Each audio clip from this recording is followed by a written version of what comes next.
Hello everyone and welcome to the Hunter Association, your source for all things Hunter x Hunter. My name is Kaige. And my name is Dylan. And in this week's episode we will be talking about Chapter 408, Negotiation, Part 2. Let's go. First two-parter in a while. Very excited. Yes, indeed. Then, of course, we will be going through our community comments. If you would like to join in on the community and have your comment read, be sure to comment on the YouTube version, either on the video or on the community post. Also, make sure to like and subscribe to help grow our community of Hunter x Hunter fans. Additionally, if you'd like to know when a new episode is out, click the bell to enable notifications. If you're an audio listener, make sure to rate and review on Spotify and Apple Podcasts, and follow us on Twitter at TXHXAPod, as well as Bluesky at THAPod, for podcast-related updates and to submit responses to the weekly call-out posts. If you'd like, you can also still email us at hunterassociationpod@gmail.com.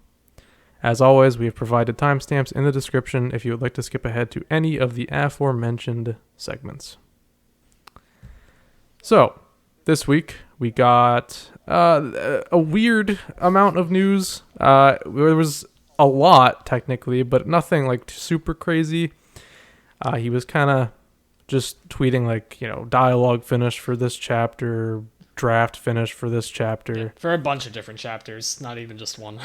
So yeah, all up to like 414 or something like that, right? Something I think that's like as high as that. it went. Something like that, yeah. That sounds about right. I could be off, though. At least like 412. I know that much. Yeah. But the biggest thing was he kind of showed his hand a little too much, perhaps, on chapter 411. That was... me and Dylan were quite surprised that day when that dropped. We were theory crafting, to say the least. But we won't talk about exactly what's on those pages that were shown, because, we might have some listeners who maybe want to stay or steer clear from potential spoilers. Just know, though, that is widely available, though, on either Togashi's Twitter or the subreddit even for Hunter x Hunter. You can find it very easily if you're curious about what may be in 411 specifically. Yeah, and ever since he posted that, he has been a lot more conservative with what he's showing on those pages. I like the 412 follow-up, especially where it's like every page is like tightly packed together. Yeah, like you cannot see a single thing. Yeah.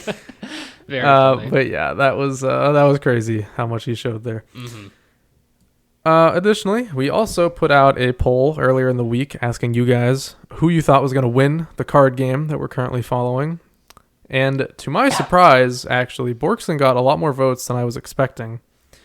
So this was a poll with 438 votes. Obviously, the choices were Borkson and Morena. Morena got 78%, which is obviously the vast majority. But Borkson still managed to get out 22% of the votes. Very impressive. Because most discussion I've seen online is kind of just like, yeah, Morena's going to destroy this. Like, this is a wash. But there are some Borkson believers out there. And what I'm curious about now, too, is after this chapter, maybe this changes a little bit. Yeah, it's curious for sure. We got some interesting developments to talk about in this chapter. Yeah, I can't wait to go into it. But, not surprising to me that Morena is the majority, obviously. But Borkson did get more than I would have thought initially. And I respect it, in all honesty. And, I honestly do think... actually, that this poll kind of did change throughout the week. Like once leaks dropped, I feel like there was kind of a spike. Because when I checked it earlier in the week, it was like Morena like 95% or some shit. Okay, and that is not what we're at now. So maybe people voters. were swayed. Yeah. But yeah, that was an interesting poll. There's some good discussions in the comments there too, if you want to check those out. Yeah. And with that, I think we're just ready to talk about this chapter then. Yeah, there's a lot to go over, so let's go ahead and dive into it. Indeed.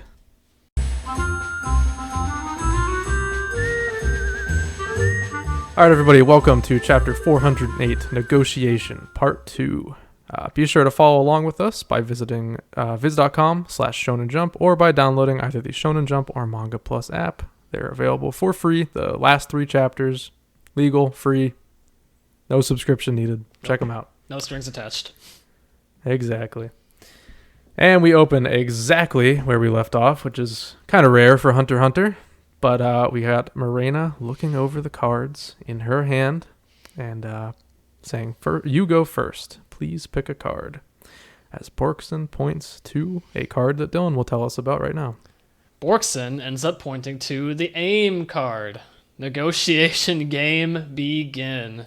This is a very, very cool panel, actually. Yeah, very cool. Sets the stage very well. But yeah, as Morena says, the aim card. Why did you pick this one? Borkson explains what chit chat is, or it doesn't explain. Sorry, my bad. She just says what chit chat is allowed. Then I'll go for it, but there's no penalty, is there? Morena is just smiling, says, "Of course it's all right. We might as well get to know each other."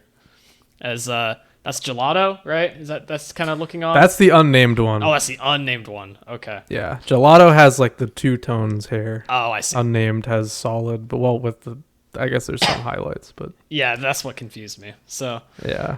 Okay. So Borkson looks at the unnamed Haley member, and says, "Say, are there others? Maybe about 50 in all." As the members are just very silent as she's asking that, not saying a word.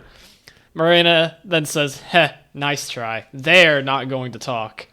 There are others, but no more questions. Use a card if there's something you want to ask." So, not giving her any freebies here. Nope. Borkson then says, "I picked aim to help me decide, obviously. Fine, I won't answer any more of your questions either." Oh, the tables are turning. Yeah. Morena says, "Aw, that's sad. All right, if you answer one question, you can ask me one question too." Borkson says, "Thank you." So, very courteous game for what's a very high-stakes game at the same time. Yeah. So Borkson is then thinking to herself, so less than 50 of them. They didn't stiffen up, and the response was quick. So my guess wasn't even close. Probably about half that. Very logical, deductive person, obviously, Borkson is. And that's showing here. Morena, then finally getting to the point of the aim card, then says simply, "My goal is the destruction of Kakin. Once that's done, I'll keep trying until the destruction of all humanity. I need you to do that." Yeah, that's it. That's such like a what's the term I'm looking for? That'd be so jarring to be in Borkson's position, to be like, "Yeah, I'm trying to destroy the entire world, and you specifically is like a key part in that." Like, yeah, I wouldn't know how to feel about that. Me either. Very funny though. Morena's just very joyful in all this. Yeah, and we see that displayed here at the top of the next page, where she has this just kind of dumbass smile on her face, and Borkson processes what she just heard and just goes, "Huh?" Morena responds, "Huh?" Like, what's wrong? What do you mean? Borkson then says, "That's not enough at all. If complete understanding is 100, I'm at a 3 right now." Morena then says, "Oh, you're very curious. All right. I should probably start with my upbringing." So she's kind of doing a therapy session here now, Yeah. starting with when she was born. "Do you know of the second track fakers?" "Well, we sure do.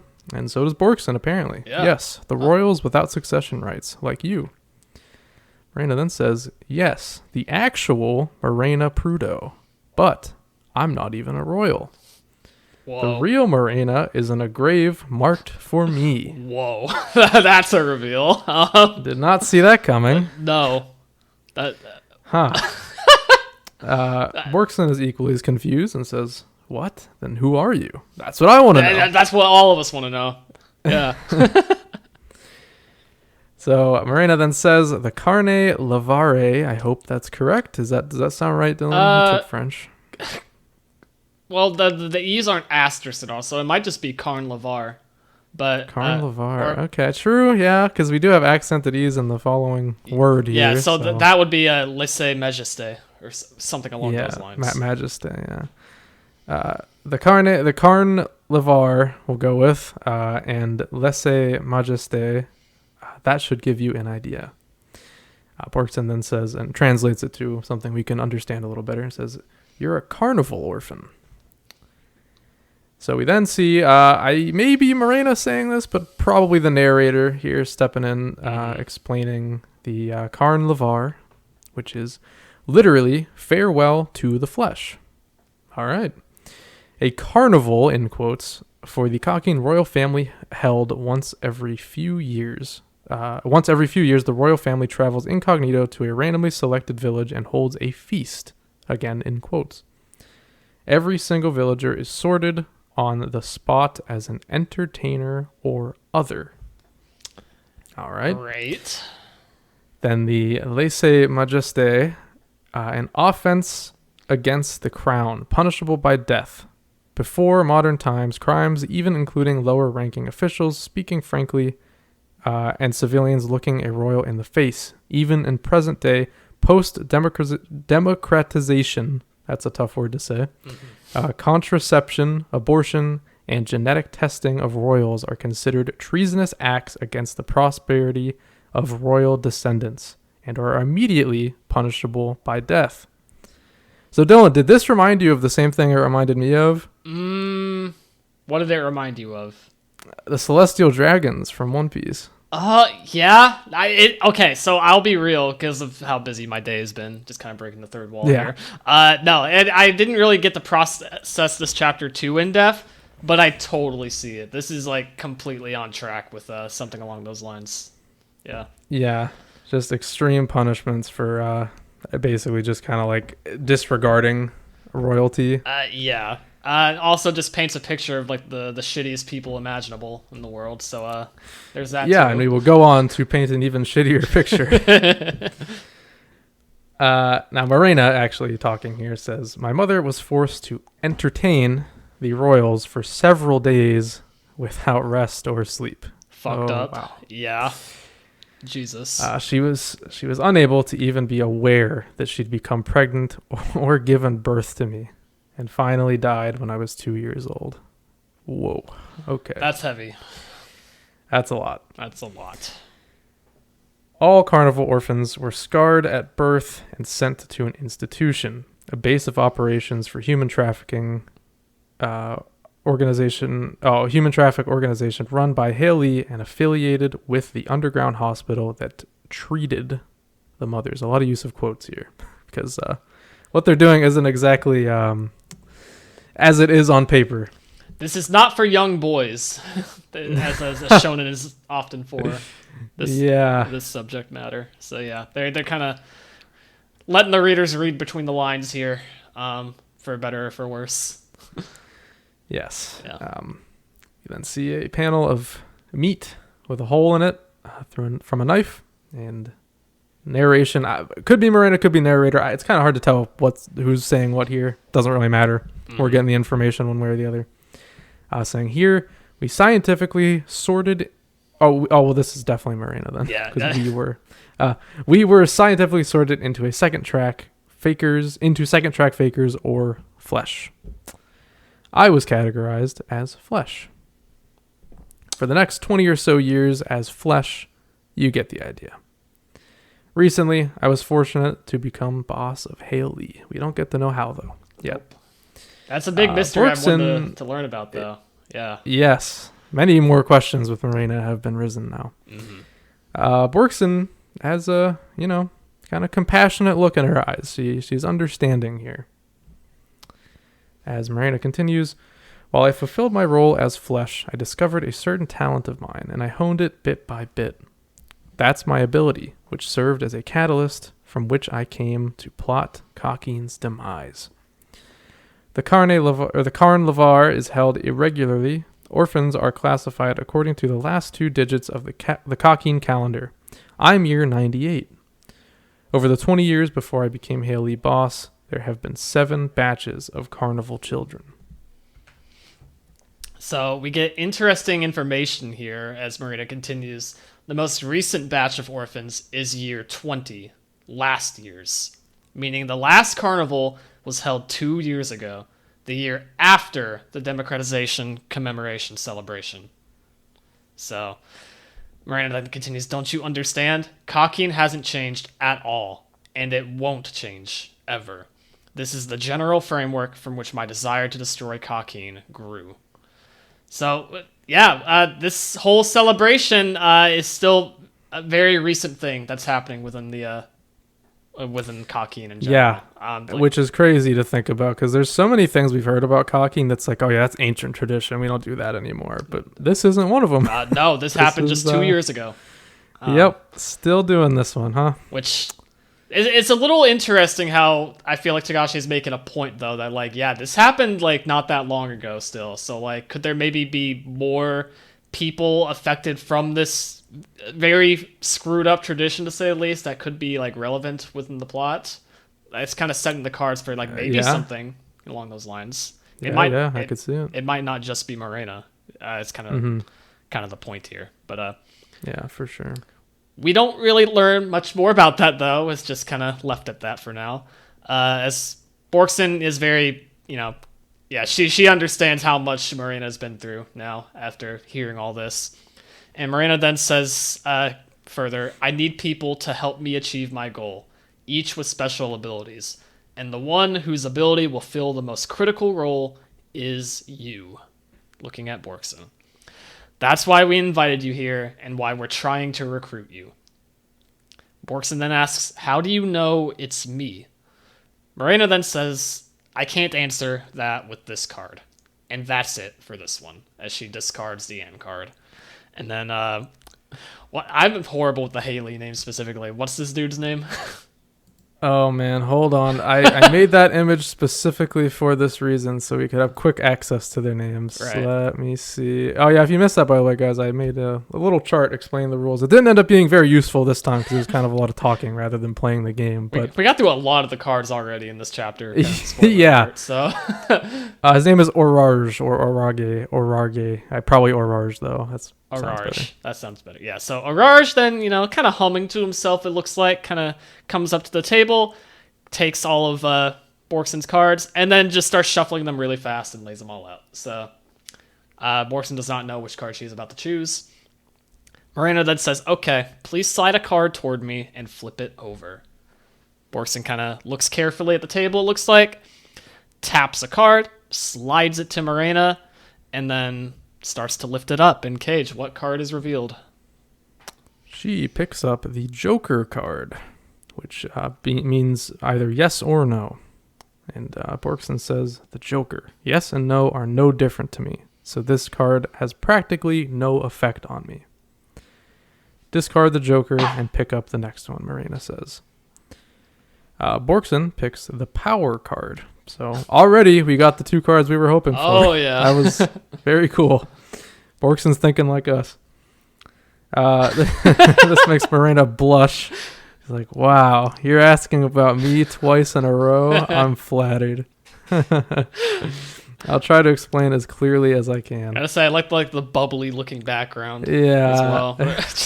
Very funny. Why is Morena is a very messed up individual, but why is she so lovable now all of a sudden? Yeah, her attitude is really good. Very funny. I really like her in this chapter. Very personal. Although she's not even really Morena, actually. Yeah, we don't know what to call her though, but I assume she's gonna be Morena forever. Her name doesn't really matter. I mean, the real Morena is dead as far as we know, so who else can be Morena? Exactly. I don't know. She's just she's Morena. Morena, but not Morena. I don't know. It's just weird. But yeah, very personal character. I like her. Yeah. She says, have you ever heard about Nen? Borkson says, only recently. I don't know how much of what I've heard is right. It's basically a superpower, and it's supposedly being used in the succession battle. Morena says, that's correct, as a general understanding. It's like a superpower, but anyone can learn it with training. There are also abilities that can awaken people to Nen. My ability includes that aspect. So you don't need to train a long time. Borkson says, I see. Then could you tell me what your ability is? Morena then says, yes. To put it simply, my ability is to give abilities to those with the same goal as me and to spread that circle. I am the dealer, or mater, as it were, with a maximum of 22 players, or children. Once they earn enough points, they can also become a parent themselves and produce more children. It is like a pyramid scheme. So did we know that there was only a maximum of 22 players before this? So this is weird. Hey guys, Future Kaige jumping in here for a second to say that I'm about to say something incredibly wrong here about how contagion works. So just ignore that, and I do correct myself later in the episode. So don't correct me in the comments, please. Thank you. Because it was actually previously stated to be 25. So I don't know what to make of this right now. Togashi retconning in real time? Or Morena being coy for some reason. This could also be related to the fact that 2 members are dead, but that would make it 23 and not 22. So something is off here.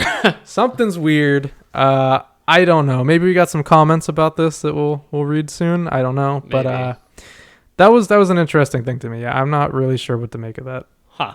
The more you know. She then says, I listen to each of their goals, consider their attributes, and assist and support the development of their abilities. Borkson, forgot her name for a second, thinks to herself, how cunning. Aim and ability. The structure of the explanations is such that no matter which is picked first, you want to hear the other. Mm-hmm. And see, yeah, that line right there is kind of what made this game click more for me. Like, okay, I'm kind of seeing the aim here. Yeah, it's set up in a very specific way. Yeah. Yeah. If I had picked ability first, she wouldn't go any further than this. To be honest, I don't want Kakin to cease to exist. Duty, responsibility, national defense, none of it means much to me. I was going to float through the rest of the hopefully long life ahead of me. It's unnerving to have someone else's big ambitions suddenly waltz in and mess all that up. I don't need it. Very passive individual Borkson is, to say the least. She doesn't care. No. And then out loud she says, oh, each? Isn't it to destroy Kakin?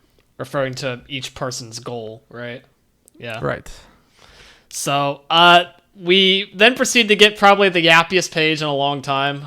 I think Borkson's kind of giving Rihan a run for his money now. I think it's safe to say. Yeah, Rihan's got competition. Yeah, I need to see that fight, honestly. Just a battle of intellectuals. The Yap Fest. But rather than actually talking about the game and what's in front of her, this is kind of reflection from Borkson, specifically about her upbringing, kind of. As she then puts, strap in, I was in military school since before I can remember, and I was taught that my duty was defending the country's safety, as long as war doesn't break out during my lifetime, right? Fortunately, I was... Wait, hold on. Sorry, can I interrupt for a second? I'm sorry. It's always been 22 people. I'm just wrong. Oh. Huh. Nice. Why did I think it was 25? Well, my bad, guys. Don't correct me in the comments. I know this is like 5 minutes after I said that, but there's gonna be it's too late. It's too late. I'm so sure. That's gonna Page be so Max funny. is already typing it. Well, let's hope for the Sorry, best. Guys, I was totally wrong. Yeah, it's always been 22. She's not lying. Nobody's lying. No retcons. 22. There we go. Nice. Okay, I would just let me restart then from Borkson's thoughts, so we're on the same train. No, you're good. That's funny. I was in military school since before I can remember, and I was taught that my duty was defending the country's safety, as long as war doesn't break out during my lifetime. Right? Fortunately, I was smart enough to squeak into officer training school. We had to risk our lives to listen to pop songs from rival countries a few months after their release. But learning about the untouchable outside world was a normal part of our high school curriculum. We have the worst flood control in the world, yet we rank highest in manufacture of man-made particles that linger in the stratosphere, and information processing throughput. That's the kind of country I live in, but it's still home. All I wanted was to have a modest, ordinary life in my own little corner. Oh, probably somewhere in between military prep school instructor in the boonies and, I don't know, secretary number 4 for the General Affairs Office Deputy Director at the National Defense Agency. I don't want any of this. So this is all a very long way to put, she just wanted to float through life, not have any issues whatsoever, and Morena's being kind of a pain in the ass in that regard right now. Yeah. So very non-existent goals in comparatively. Which is really makes for a really funny contrast of these two characters now. Yeah, absolutely. continues thinking to herself, things turned iffy when Beyond, or whoever, doesn't even care to remember his name that well, pledged to go to the new continent. And now we're talking about superpowers and destroying humanity. So she just cannot believe what's happening right now. This is ridiculous to Borkson. Yeah. Morena then says, destroying Kakin is my own personal small goal. The larger goal we have in common here is killing people in general, either directly or indirectly. We all have different reasons and circumstances, targets, and quotas. These are our own small goals. Destruction everywhere. Again, that's what she's all for. That's right. Borkson then says to herself, or thinks to herself rather, I feel sorry for you. I really do. But even if I wanted someone in my life to go away, I never considered murder as an option. I'm glad I found out that you're an honest person and that I can't relate at all to your goals. As Morena is saying out loud, the superpower is greatly affected by personality and state of mind. Borkson then continues thinking to herself, with this information, I have to get out of this extraordinary mess no matter what. So she needs to get right out. On. Yeah, no, I think we all kind of assumed that from the beginning. You need to get out of this now. Yeah. Borkson then asks Morena, or says to Morena, you just said personality affects superpowers. How do you know my ability, that I don't even have yet, is important when you hardly know me? You can hide behind the rhetoric that everyone is special. Isn't that a negotiation tactic to make me think I'm special? As Morena then reveals, quite simply, you are a specialist. Aha! Things are coming together. It's all clicking now. Yeah. As Morena then explains, Nen abilities are classified into 6 types, as we see the ever so classic Nen chart posted throughout the series. Yours is very rare among them, highlighting specialists specifically. One of my people is an enhancer, as we see Dogman in the crowd. Hey, look at him. My goat. Do the dog pose, somebody says from the crowd. He's just laughing away and, sniffing. Morena continues, he enhanced his sense of smell and gained the ability to sniff out abilities. He's currently at the level where he can identify a person's type just from the faint aura they emit before they awaken to Nen. So we get a little more info about Dogman as well, more specifically what his ability is. Yeah. So that explains why he's the most important one. He's trying to find specialists. Yeah, and this is something we've talked about before, actually, too. I think a viewer brought it up to us, but we were definitely on board with that idea that they're looking for a specialist. Yeah. And turns out that is exactly what they were doing. Mm-hmm. Very important role. Good job, Dogman. Yes. Then go over to the next page, Kaige, and I think we have some more explanations. Indeed. She goes on and says, even now, he's searching for people like you, specialists before they know Nen. It may not be accurate, as it's from my own research, but I think the occurrence of specialists is about 1 in 3,000 people. Surely you can figure out what that means. It's comparatively rare, to be sure, but there could very well be 50 to 60 more of them aboard the ship. Mm-hmm.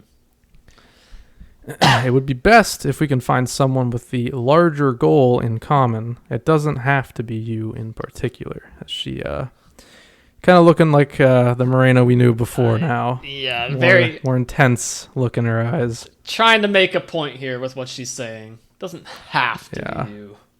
No. In fact, he's come across a few specialists who already know Nen. He was quite excited that one of them was a floor master of the Heavens Arena. Super famous among the MMA crowd. And who do we see in that panel, Kaige? We see Crollo. Oh no, man. Interesting. Dogman versus Crollo incoming. Could be coming. Spiral Trigger EX was actually talking to me about that on Bluesky, so hey, might be getting there. Can't wait to see what comes of that. But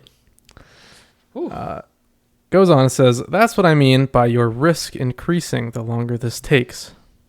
That's it for explaining abilities. So I guess that's kind of what she was inferring by the time limit there. Just finding someone else. Well, that explains the at-risk to Borkson part. It doesn't necessarily explain what she meant by her also being at risk, like Morena. Oh, was that said? Yeah, she said she mentioned both of them being at risk the longer it takes. Okay. Interesting. So, yeah, we have half of it. We don't have half. Yeah. Borkson then says, I want to hear a bit more about specialists, specifically about what kind of ability you'd have me acquire. Morena thinks to herself, says, that's closely related to the yes and no cards. It says, I'll explain about specialists. Put very simply, it's just very, very useful. There are some practical limitations for the other types. Transmuters, for example, have a hard time learning manipulative abilities, but specialists have none of that. If there were any negatives at all, it's that they might not realize they're specialists. Focus on another type and regret it later. This can and does happen. So, if you know what you are beforehand, you can try learning a really unique ability that doesn't belong to any type, or a hybrid ability that would usually require training in multiple types to an advanced level. As a side note, I'm also a specialist. Could have figured that. That was the most obvious thing in the world. Yeah. My ability is quite unique. Join me in learning and improving Nen abilities based on points. How convenient. An advanced hybrid of all 5 types, it seems. So of course, I have a specific request pertaining to your ability. But that's more for this card over here, so I can't say anything else. I'm sorry. And she's pointing at the yes card. Yeah. If you pick the yes card, I'll tell you what kind of ability I'd want you to learn if you choose to join us. It's part of the discussion of what role you'd be expected to have once you join our team, rather than a question on Nen abilities. Fair. Kind of a stretch if you ask me, but fair. It's stretched a little bit to really benefit Morena, but it does make sense. I can't. It makes sense, yeah. I can't really fault the decision making there. As she then asks Borkson, got it? And then Borkson says yes, as Orage then shuffles the hand again. As Borkson then thinks to herself, no matter which card I pick next from the 4 remaining, it doesn't change my number of options. It seems like she'd still answer questions a bit on cards, even after they get sent to the graveyard, besides the question A card. The more information I have, the better. But the time risk she mentioned also comes into play. Whether I prolong this game or not can be decided once my options become limited. As she then points to another card, slides it to Morena, and then flips it over to be the yes card. So that's one card that, she did not want to be the last one. Just to the graveyard now. Yeah. Very nice. Morena says, as she's kind of like gasping with her hands over her mouth, oh dear, that's too bad. The second card, and you're already not joining us? So, yeah, the Joker and yes card are discarded now. What could this mean? Borkson then just kind of stares on. The other members are kind of looking on, like, what's happening? And then Borkson thinks, the others are also disappointed. This tells me, at least, that they haven't witnessed any cheating in the past. But don't be optimistic. Have they even played this game before with someone who doesn't want to join them? If I'm the first, of course they'd react that way. Morena then says, oh well, I'll do my best until the very end. No and X are very different, after all. Do you want to know how? As she's staring intently at Borkson. Borkson goes, well, sure, I'll oblige. I'll pick the no card. That's her next card. Morena says, okay, I'll explain what happens if the no card is the last to remain. The essential part is the difference. And this is no question mark, by the way. This is your page. Sorry, I was reading. Yeah, hey, you almost pulled him in. Hey, I caught myself, though, way faster than you did. Yeah, you're right. She says, the essential part is the difference. No means join us. Means you won't join us, whereas X voids the game itself. We consider no as a firm expression of your will, a complete and irrevocable rejection. Borkson's thinking to herself, here it comes. Yes and no are basically the same. This is the time to persuade threaten me until I think yes is the only option between yes and no. Out loud, Morena continues, I'll take it to mean you and those around you will not be one of us. You'll be classified as other, simply points for us to accrue in order to level up and to attain our goal. We won't try to recruit you again, however, we can't have you leave after you know our secrets. Borkson then thinks, and there it is. Doesn't that basically mean even the X card is pointless? The third trap, the game, that this game itself is all a trap to make me say yes. I love this panel also, by the way. Yeah, that is a sick panel. It's like a skull with all the cards falling around it. Very cool. So what Borkson is realizing now at this point is that either she says yes voluntarily or she probably dies, like within or trying to leave this room. Yeah, which we kind of figured, and I'm sure she kind of figured right away too. Well, she literally did. Yeah. But now it's kind of, blocked in here. Mm-hmm. However, Morena does continue and says, if the X card remains, it would still be the same, that you know our secrets, but that too will be included in the voiding of the game. That doesn't mean we'd erase your memory. We'll trust you and pretend that none of this happened, and we'll try not to make any contact with you if at all possible.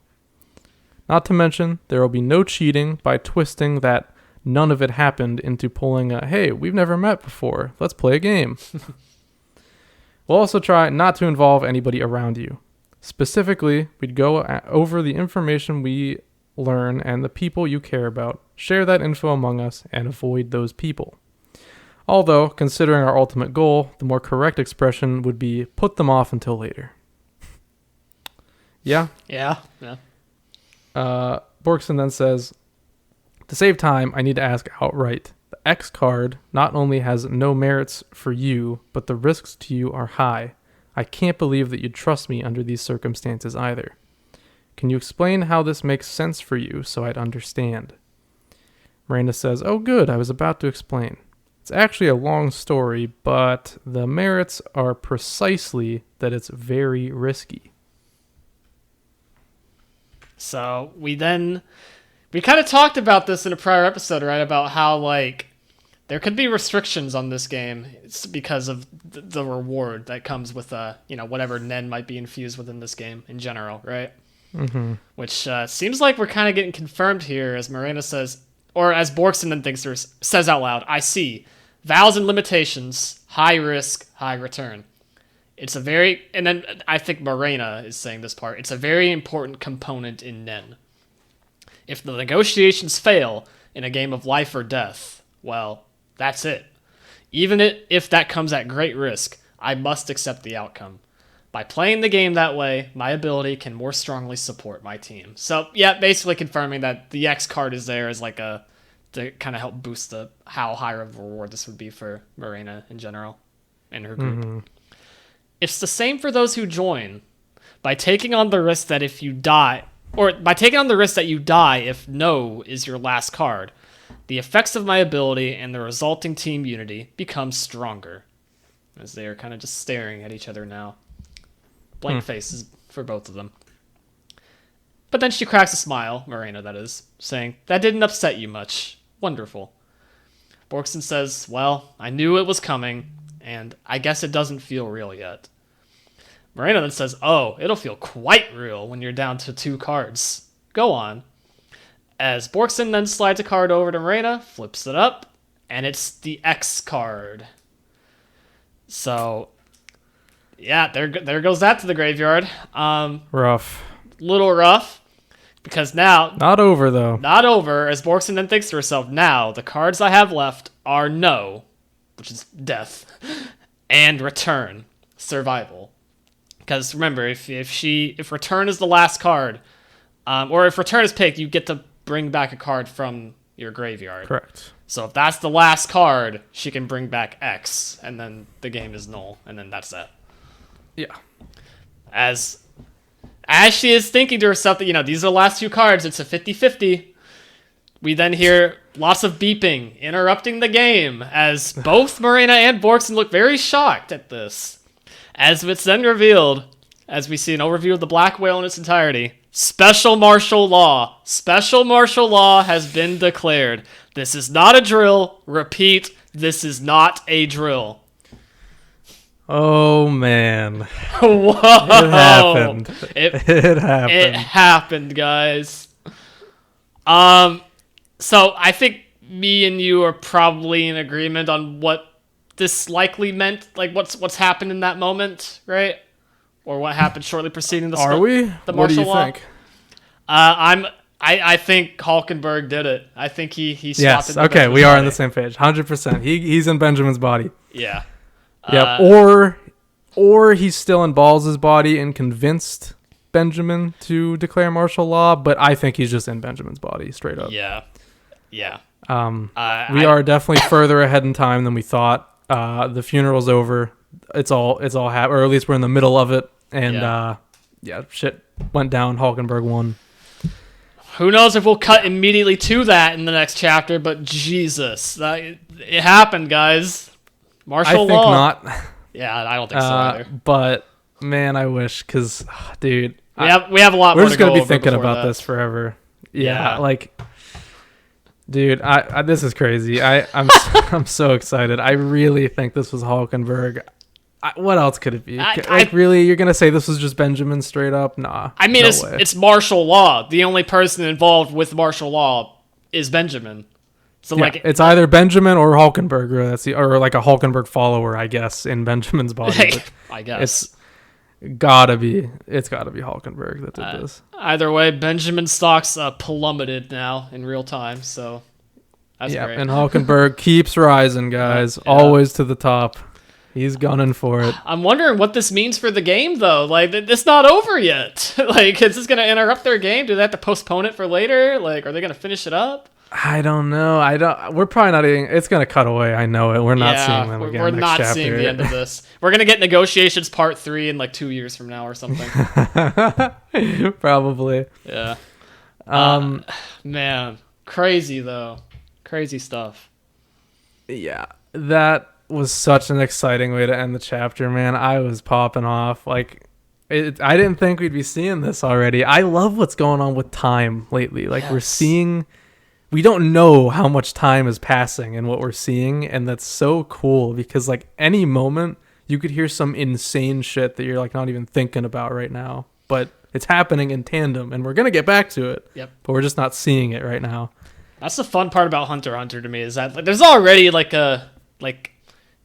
moments of suspense just reading week to week in general, right? Just not knowing what's going to happen next chapter, and that's typical for any manga, really. But it's especially different in Hunter x Hunter when like you're time jumping this much and like it's all interconnected, but you don't know when you're jumping back to specific points. Like it adds on to like, you know, what are we going to read next week, you know, or the week after that. Yeah. It's like it just adds to that. It's a one of a kind thing. Absolutely, yeah.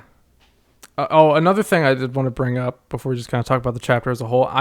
So the way I interpreted, by the way, the part where she's talking about like the vows and limitations and stuff. Yeah.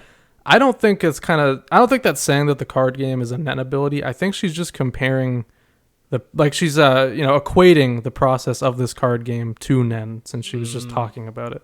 Okay. So she's just kind of saying like, this was inspired by Nen to give our team unity. Okay. That's the way I interpret. I could be wrong, but that's just the way I interpreted it. I like that interpretation at the very least, and I think it would make sense as well, considering the context of this chapter.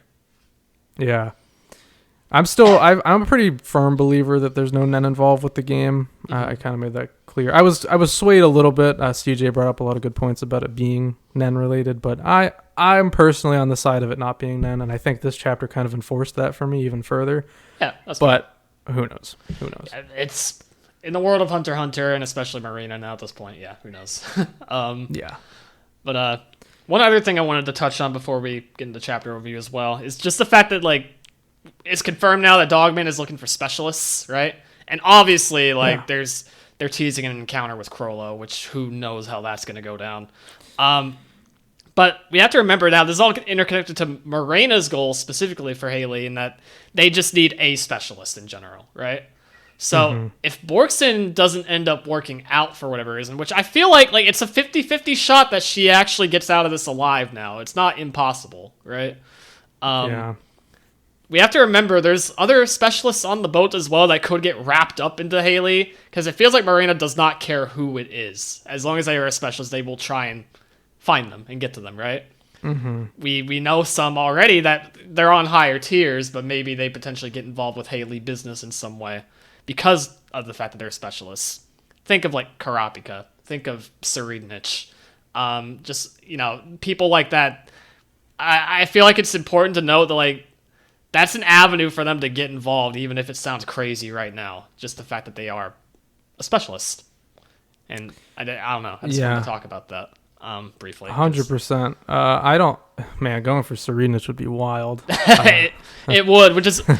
Hey, I like the idea, though, of Serenich, using that as a way for him to kind of just kill off Morena and just make a big impact that way. Let's put it that way. Yeah. And something I do actually, this actually just came to mind as kind of evidence that this actually could be Nen related, so literally proving what I just said wrong. But the fact that she's so comfortable talking about oh yeah, a Heaven's Arena floor master, yeah, we're kind of thinking about going after him. Doesn't that kind of have to mean that there's Nen here? Because you would not just, Crollo wouldn't play this game. He wouldn't care. No. He'd just kill people in there and just move on. I don't sounds you'd very have to be under a binding vow to make this work with somebody who actually can fight back. Yeah. Borkson can't fight back, so whatever. She's at their mercy. Right. What if the game does have some kind of enforced Zetsu upon being introduced into it? Yeah. It's possible. It's not. There's nothing that's been brought up to deconfirm that as a possibility. No. Yeah. So the fact that Morena is very confident about we can talk to Crollo. I don't know Yeah. why else would she be that confident? Right. Unless he's she's just Dogman. oblivious. I mean, he clearly knows who Crollo is. All of Haley probably knows the Phantom Troop. I'd have to imagine. Yeah, 100%. And yeah, I guess we don't hear Dogman's thoughts in this moment, but I can't imagine he's scared or anything. He seems like a pretty confident dude. So. It seemed like he spotted Crollo. He's like, hey, that guy looks cool. I don't know. Yeah. Even if he didn't recognize him immediately, but.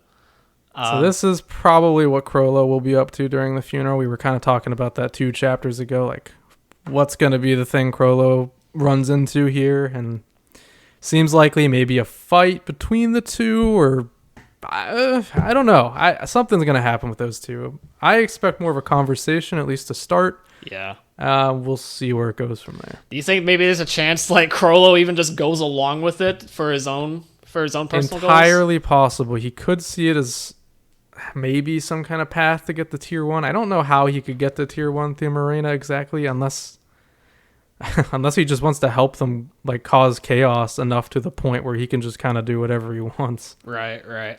And we still don't know what ability Morena is envisioning, because obviously it's right. The way it's described is that as long as the person is a specialist, it's they can learn any unique ability. So it feels like she has one specific idea in mind. 100% she does, yeah. So I'm curious as to what that'll be, because that will kind of determine what the role of this person would be, obviously, because we don't know. This being left a mystery. Yeah. So maybe it could be useful to Crollo. Who knows? Yeah, that's very true. That could be part of the bargaining there. Just learning, man. Because that's also what the yes card does. It'll tell you what the ability would be. Yeah, I'm seeing a path here that could lead us to Crollo maybe sitting at this table too. That'd be crazy. We'll see. Wild. Yeah. Do you think it'd be a very Crollo move to be that? Just I don't know. I'm trying to think of how Crollo would play this game now, and I feel it's hard. We don't know Crollo right now. That's the thing. He's so different right now. He's such in a different dark place. I don't know. I feel like right now Crollo would see this as a waste of time. He wouldn't care enough to do this. Mm-hmm. Maybe.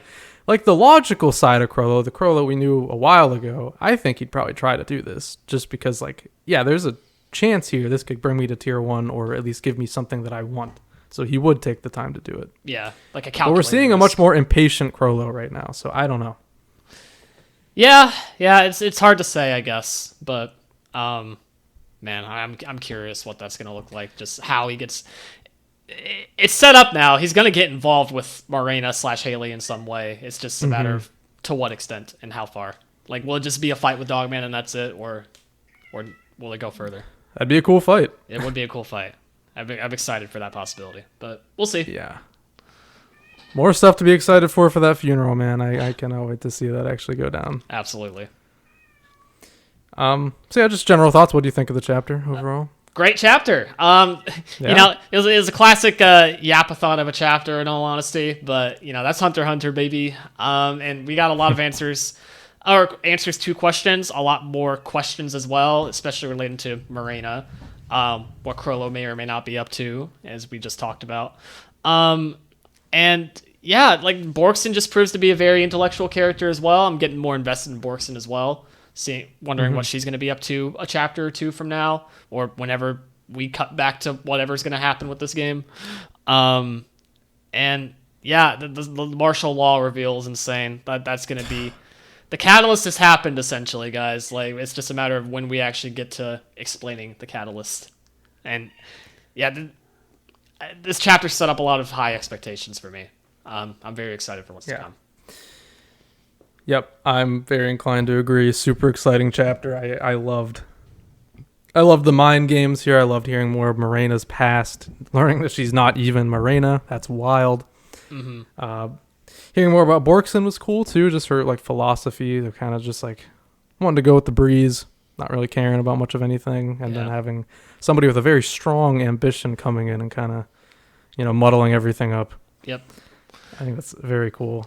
I do want to point out as well, as like a plus for me, is that for how in-depth we expected this card game to be, I feel like it went at like a really good pace, all things considered. For like, we got a lot of cards that were used up in this one chapter, and maybe I wouldn't have expected that coming off of last chapter, just from how long they took to explain everything, right? Like, figured maybe more time would be spent on each card. But I feel like it was paced really well here. I feel like none of these explanations dragged on for longer than it needed to. So that was nice. Yeah, it's deceptively simple, honestly. For some reason in the last chapter it read as a very complicated card game, but it really isn't at all. Oh, yeah. It's pretty simple, and I think it was told very effectively. It's not over, but I mean, it's probably going to play out, you know, the same way the rest of the way. The only real impactful decisions to be made now are whether Borkson dies or lives, essentially, but also whatever card she chooses for Morena to explain next. That's another thing we don't really know yet. Yeah. This is, you know, Borkson's very calm for the situation. It is quite literally right now life or death, 50-50. That's it. So this is very high stakes at the moment. Yeah, can't wait to see what happens with it, maybe in like a year or two from now, whenever Togashi says come back to it. Especially, we won't talk about it too much, but especially given based on what we saw in 411, I'm expecting we will not see this play out.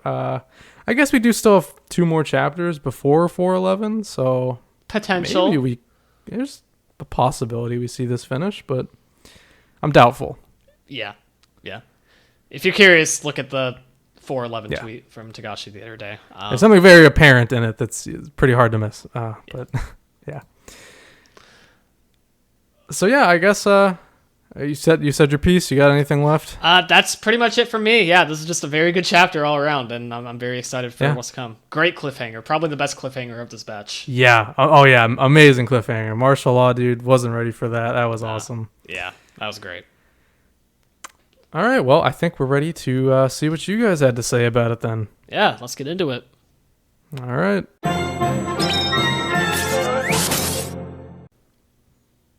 Okay, it's now time to read your guys' thoughts about Chapter 408. Just as a reminder, if you want to get in on the conversation, be sure to check out our community posts on the YouTube channel every Sunday morning, or you can look on the Twitter or Bluesky accounts as well to post your thoughts there. And as always, as an option for our audio-only listeners, you can email us at the email stated at the beginning of the episode. Also wanted to make a quick comment that we're getting a lot of comments on these community posts now, and we very much appreciate it.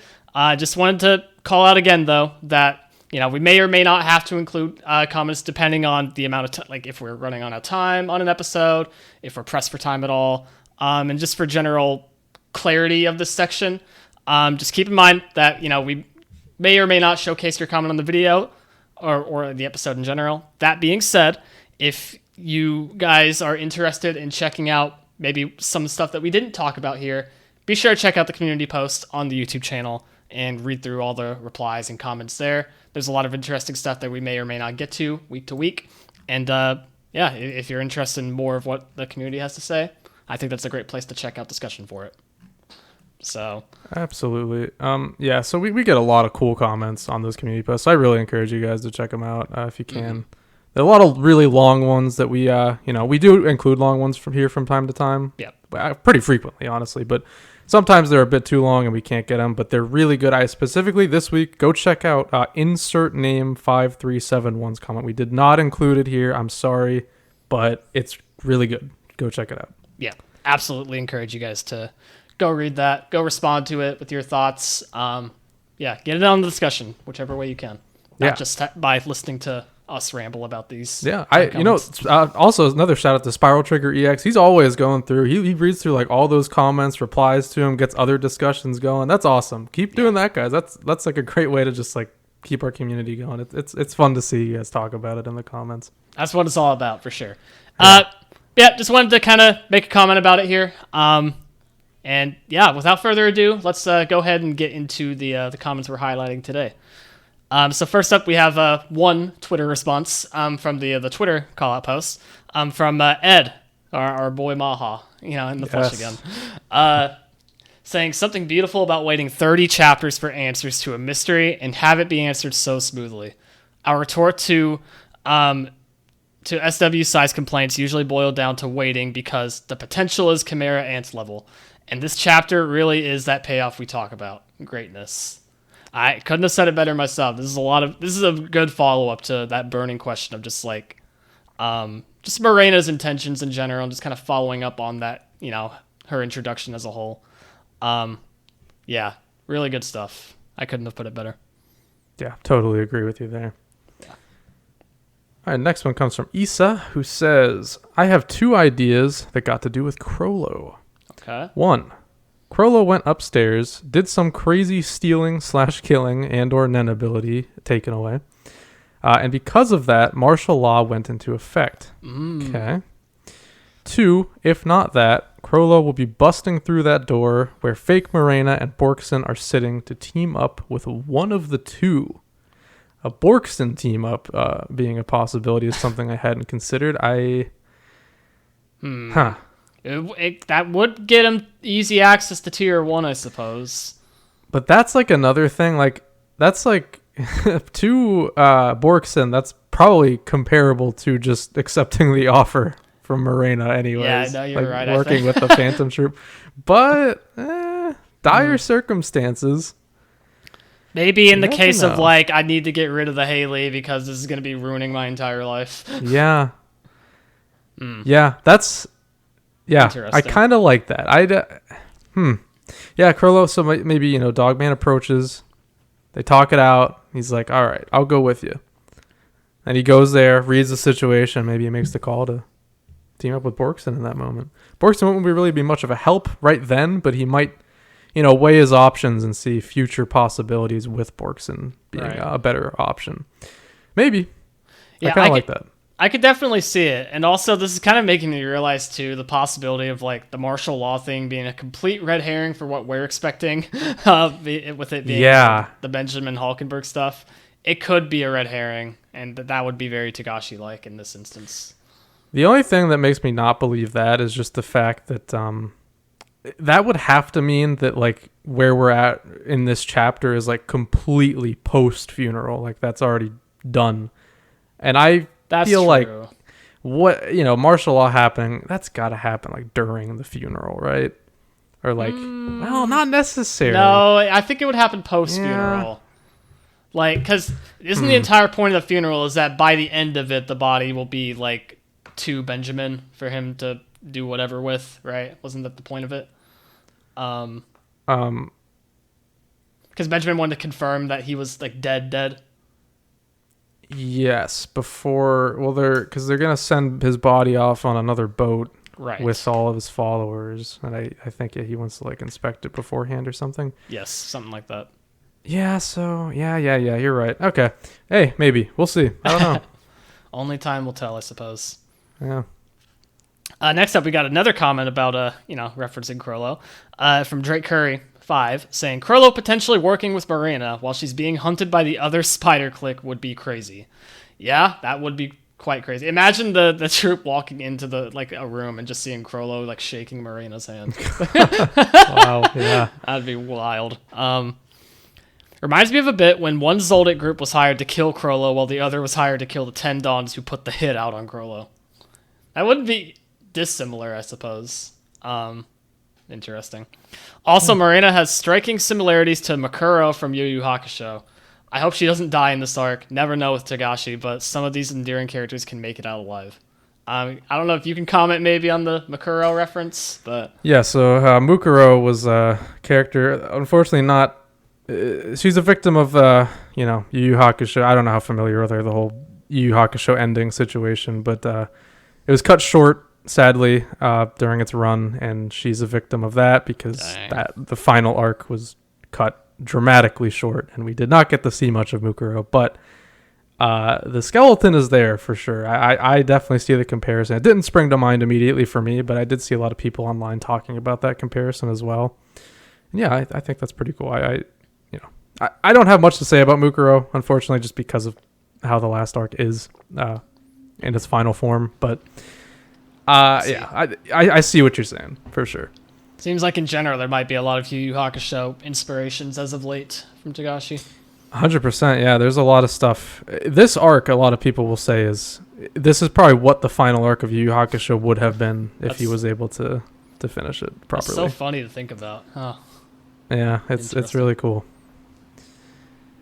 Next comes from the Young Knight, who says, this chapter unveiled an even nastier layer of the disgusting nature of the Kakin royal system. Tear definitely came home with some art pieces after attending those festivals, or worse, left them in the towns as displays. Amen.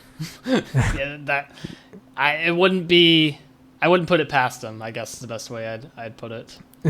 Yeah, I certainly wouldn't either.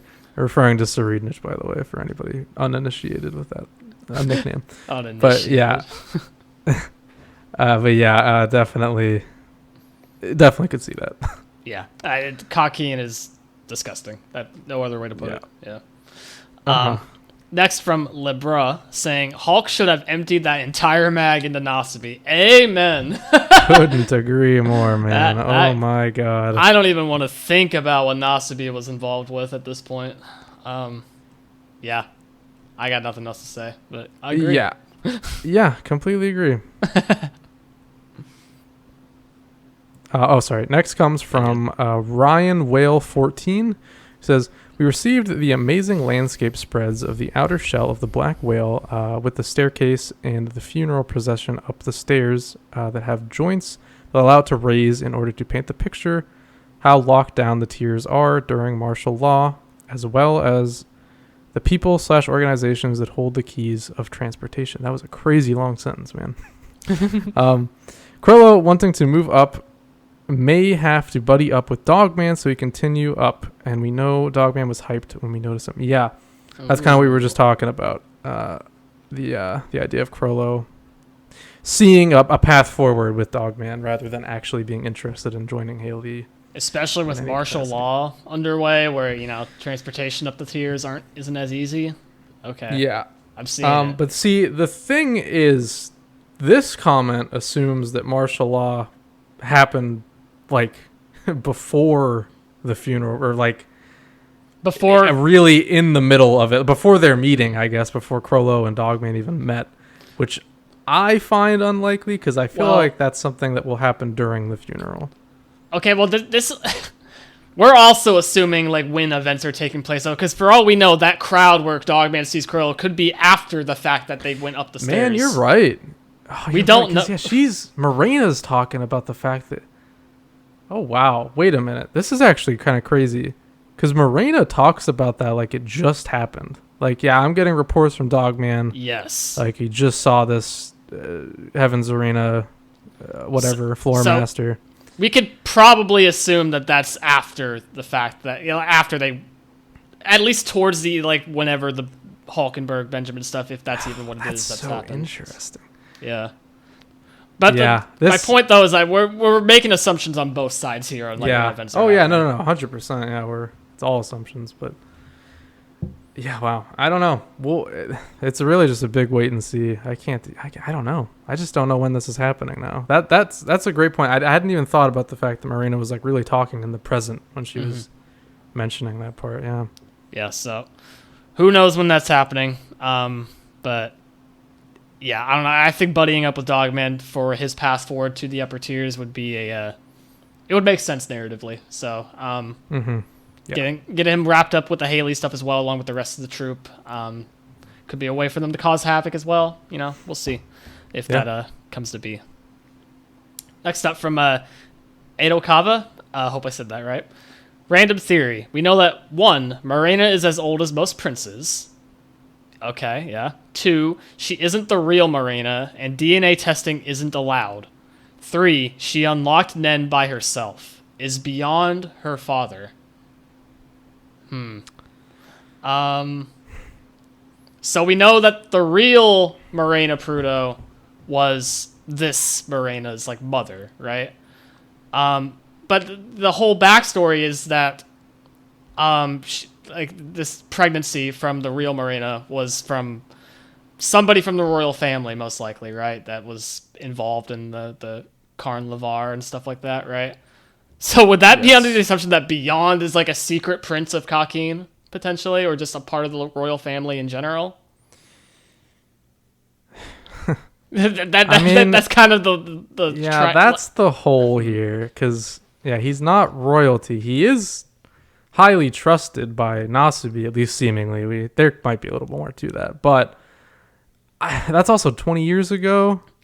I don't know how highly ranked or respected he would be in Kakin 20 years ago, if at all. I don't know how much he had done at that point.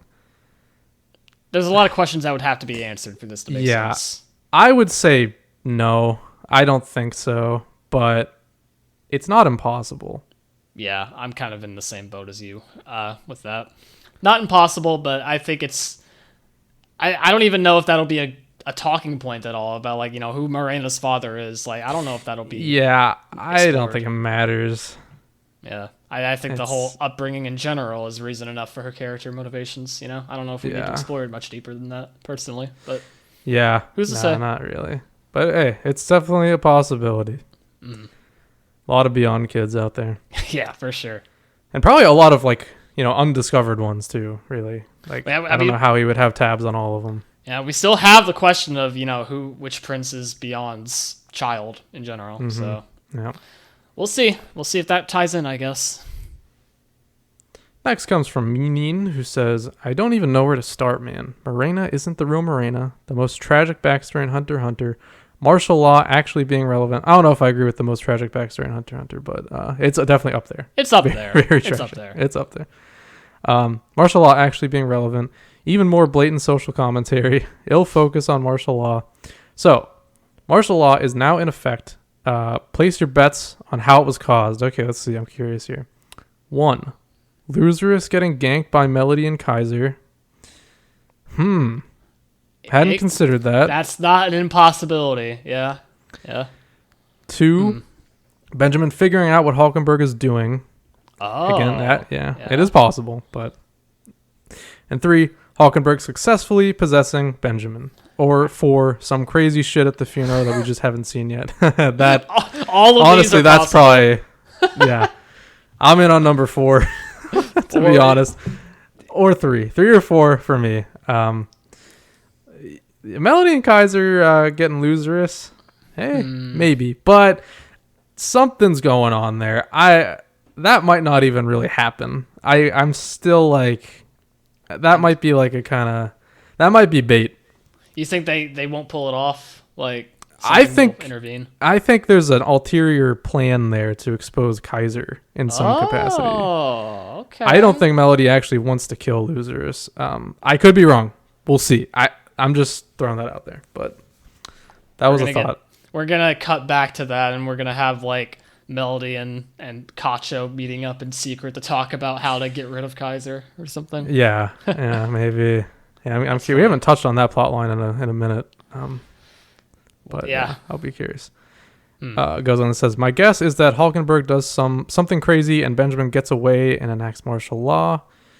Or it could be some total left field option I don't know about yet. Okay. Gets away. Yeah, I mean, maybe, but what does that mean for Hulkenberg in that case? Because you would have to, let's say he like misses the arrow or something. What happens then? Does he just like die? He might just die, honestly. That would be sad. I wouldn't like that.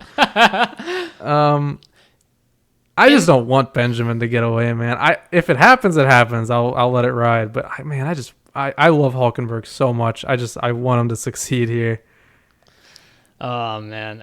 In any case, the only thing we know for sure is that the only person who can enact martial law is Benjamin. So yeah. Whether it's from him just knowing of an event that happened or he's directly involved, that's all we know, unfortunately. It's so interesting to see people's perspectives on what it could be, knowing that. Yeah, for sure. Next up, we have from Unikimi, Kakin is the worst. No wonder Hulkenberg wanted the monarchy abolished and isolated himself from them since grade school. Yeah? Yep, I'd do the same thing. Smart man, for sure. Yep. Reading some crazy theories recently. I'm just going to throw this one up after learning the most despicable tradition of the Kakin Empire. One of the Kakin royals, once upon a time, stumbled into the Kurta clan village. After all, Serenich is the owner of a pyro-looking head and some pairs of Kurta eyes. Togashi said Karapi's Volume 0 has a Side B, and we still don't know from whose perspective it would be. Beyond was surely part of those festivals as well. Maybe. I don't know for sure about that last part. But, okay. So they did specifically mention, like, basically going to random villages for these festivals. And I guess we still don't know exactly where the Kurta clan was, where it was located, I guess. I don't think that's we been don't. Confirmed. We don't know. That's not impossible to be connected, actually. Especially if, this would make sense. If knowing Serenich, knowing Kakin is just despicable. The only hole that would leave is, like, obviously there was the Phantom Troop note left after the massacre. Yeah. So maybe, unless there's history between those, that'd be kind of the hole in there. But if it wasn't for that, I could believe this, like, 100%. I just can't believe it at 100% because the Phantom Troop note. Yeah, I'm not entirely convinced on this one, but keep in the back of your mind, this is it's possible. It does line up in a lot of ways, but it also doesn't in a lot of ways. So we'll see. Yeah, I like that one though. That's a good thought. Good food for thought for sure. Yeah. Another one from the Young Knight who says, I think Loserus survived and either one of two things happened. Wow. One, Zhang Lei was killed. Okay. How? Yeah, I don't know. Two, Hawk Samiko. All right. Another name permutation has. I like Balzenberg. I'm sticking with it. Balzenberg is good. Hawk Samiko shot the arrow at Benjamin. I believe that since Zhang Lei dying is the only martial law option not being foreshadowed, it is most likely the one. That's kind of a good thought because that's a Togashi thing. The only one not being foreshadowed is the one that happens. But why Zhang Lei? I don't see him dying yet. It feels like they're setting up more for him than just dying right now specifically. That would feel so random. Like he has no stakes here. Like this isn't his thing right now. We're not dealing with Zhang Lei right now. This isn't his place. Like they're setting up a mystery about how his Nen ability actually works because we know how a lot of the Prince's Nen beasts work in general. It's just Zhang Lei's a complete mystery, even with the details we have. So I feel like they're setting up something with that, and it would feel very random for him to die so soon before we get any answers. I agree. That being said, I do like the thought process of like, it's not being foreshadowed, therefore he could die. That's the part of that I do like. I just don't think that would be the thing to do, but who knows? Who knows indeed. That's the motto here. Next we got a comment from Stonebreaker IO saying Hisoka's personality test is only 80% accurate. Yeah, Morena, or whoever she is a specialist. Common Stonebreaker IOW, and more importantly, common Hisoka W. Hey, that was CJ that said that. Not to throw her under the bus. We didn't agree. Yeah. Maybe I'm saying maybe he's saying he agreed though, and so W on his part as well. But no, I mean the 80%. Oh, the 80% part. Yeah. Oh, I see now. Okay. Yeah. I misunderstood. I honestly did think her ability involved multiple aura types, but I didn't want to show my work and end up being wrong. All right, fair enough, I suppose. Enhancement and manipulation seemed most likely, but I thought conjuration was possible if the cards were made with Nen. This combination, or even just 2 out of 3, would be difficult for someone who isn't a specialist since they aren't adjacent types. Having an ability that combines all 5 types is crazy, though. Her vows and limitations are also perfectly chosen to amplify both her power and the power of those she recruits. Developing this while living the most tortured existence imaginable and having no teacher is an insane feat. Morena is her. Very well put. Yeah. Throughout all those struggles, she managed to teach herself Nen, and in the most unique category possible at that. Yeah, she's strong in a lot of ways. Anyway, holy hell. I pretty much knew that her past must have been a nightmare, but this is crazy. I probably want to destroy humanity too. I don't know what else to say about that. Many of us guessed Borkson would also be a specialist, but it is interesting to know that her connection to Sari is completely irrelevant. I am excited to see what led to martial law being declared, but I have a gut feeling we won't get to see how the card game ends now. Yep, pretty much said the same thing. Yeah, we don't know when we're coming back to this now, unfortunately. And that's a good point about the Sari connection actually ended up being completely nothing here. Yeah, you're right about that. I didn't really think about that. Yeah, we thought maybe she'd want something to do with him or whatever, but yeah, just nothing. Doesn't matter. Yeah, it's also unclear. Like, Morena might not even really know who Borkson is, honestly. Like, to her, this is just some random, military person. So just really no stakes there. Yeah, it's just specialist. That's all that matters. Very curious about that still, but couldn't have put it better myself. Good comment. Yeah. Thank you very much, Stonebreaker. As always. Next comes from another regular, Page Max, who says, I have 2 things to add. 1, if you pay attention to the level of risk that is involved in the negotiation game for Morena is extremely high. She's taking 40% risk of her plan being exposed by the enemy. In contrast, let's go back to Greed Island and one of its gambling elements. Risky dice. The risk involved was 1 in 20, i.e. 5%, and in that risky dice was so much more beneficial that Genthru, our boy, almost succeeded in winning the Greed Island game. Now, compare that individual risk level to this. In negotiation, Morena is employing 40% risk level, and that risk exposes her entire group, and if Borkson / enemy escape, they cannot target Borkson and her allies forever. This risk is at least a magnitude greater, and this creates powerful Nen. No wonder Contagion with an etude of love is strong. Is that a word? I think that might be the full title of her ability. Yeah, you're right. Yeah. Is based on a dangerous, risky negotiation game. Contagion is potentially the strongest Nen ability introduced because it can give birth to abilities like Bungee Gum and Skill Hunter, etc. with the right user, and it can spread indefinitely. I'm inclined to agree. Contagion is absolutely insane. It's just nuts. I really have nothing more to add. It is absolutely crazy. You can just create Nen abilities just for free.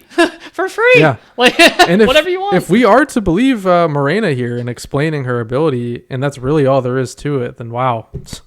It's just crazy broken. Honestly, this is an insane ability. Even just from, intuiting how she's talking about it, sounds like, I have an exact ability in mind, and as long as I have a specialist, I can give you it. That's busted in concept, even without explaining what the ability is. It's crazy. It's nuts. Yeah. She practically just has infinite nen abilities, really. Yeah.